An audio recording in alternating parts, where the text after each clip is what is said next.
Olá pessoal, tudo bem? Bem-vindos a mais uma aulinha de doutrina de catequese. Hoje vamos falar sobre o sacramento da confirmação, ou também chamado de crisma, né? O que é esse sacramento?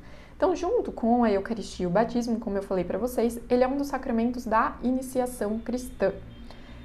Há uma vinculação maior com a igreja quando a gente recebe esse sacramento do crisma. É por isso que, geralmente, para receber esse sacramento do crisma, a pessoa recebe o batismo, depois quando ela é criança, ela recebe a Eucaristia, e aí lá, quando ela é adolescente, ela recebe o sacramento do crisma. Se eu não me engano, na igreja oriental, o sacramento do crisma é administrado para crianças já, né, na igreja católica oriental. Mas aqui na nossa cultura ocidental não é assim. Geralmente a pessoa precisa ali, como se ela tivesse, não, agora eu quero realmente me tornar católico. Aí sim ela recebe esse sacramento. Por isso que já é numa idade que a pessoa já tem a idade da razão, digamos assim. Ela já sabe o que ela quer para a vida dela, já sabe ali a decisão que ela quer tomar. A gente pode ver a instituição desse sacramento nos Atos dos Apóstolos, capítulo 2, versículos de 1 a 11, tá? Na festa de Pentecostes a gente tem a instituição do sacramento do crisma. E o que acontece, né? Qual que é o símbolo, em primeiro lugar, desse sacramento? Eu falei que todo sacramento tem uma matéria, né? Tem um símbolo físico. No caso do batismo foi a água, do crisma, ou confirmação, é o óleo, né? Então nós somos ungidos, há uma imposição das mãos do sacerdote e a imposição também do óleo na nossa testa, né? E o que isso significa, né? No simbolismo bíblico, o óleo significa abundância e alegria. Então, o óleo, quando a gente coloca na pele, né, ele meio que purifica, amacia a nossa pele, né? Então, ele é um sinal de cura, né?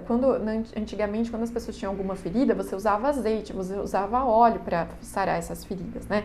Então, o óleo tem esse simbolismo, né, de cura, de purificar, de amaciar. E é isso que acontece com a gente, de certa maneira, quando a gente recebe o sacramento do crisma, né? A gente se sente mais vinculado com a igreja e a gente recebe os dons do Espírito Santo.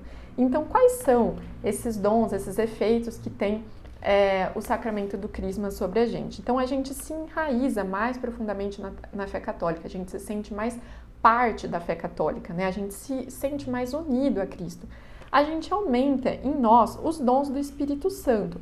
A gente tem 7 dons do Espírito Santo. Para deixar essa aula dinâmica, eu vou pedir para vocês escreverem nos comentários quais são esses 7 dons do Espírito Santo e o que eles significam.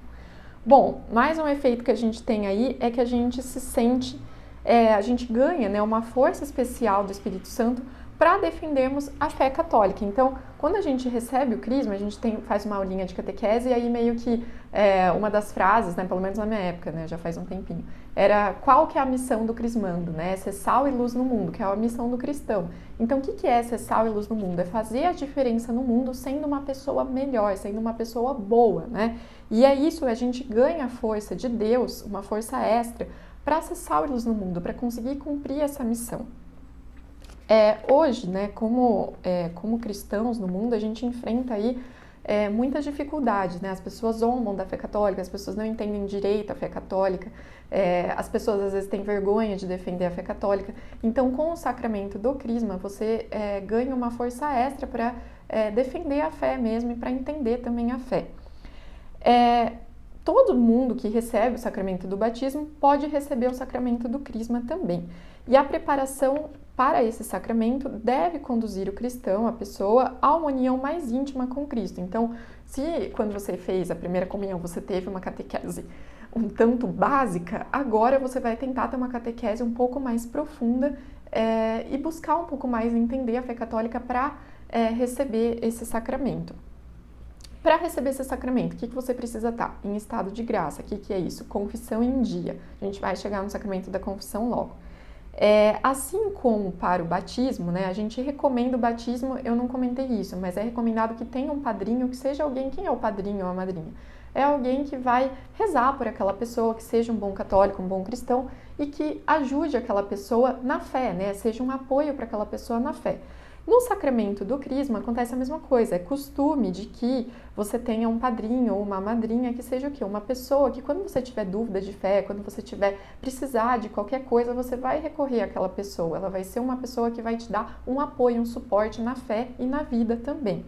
Então, é importante que quando você for escolher um padrinho ou madrinha, tanto de batismo quanto de crisma, que sejam pessoas boas e bons católicos, tá bom? Que sejam pessoas exemplares na fé católica. Quem que celebra esse sacramento do crisma? Geralmente é o bispo, né? Ele celebra e administra esse sacramento aqui, pelo menos na Igreja Católica no Ocidente. O crisma, assim como o batismo, você só recebe uma vez na vida. Depois que você crismou, não tem como falar, desfaz o crisma. Não, você recebeu aquele selo na sua alma.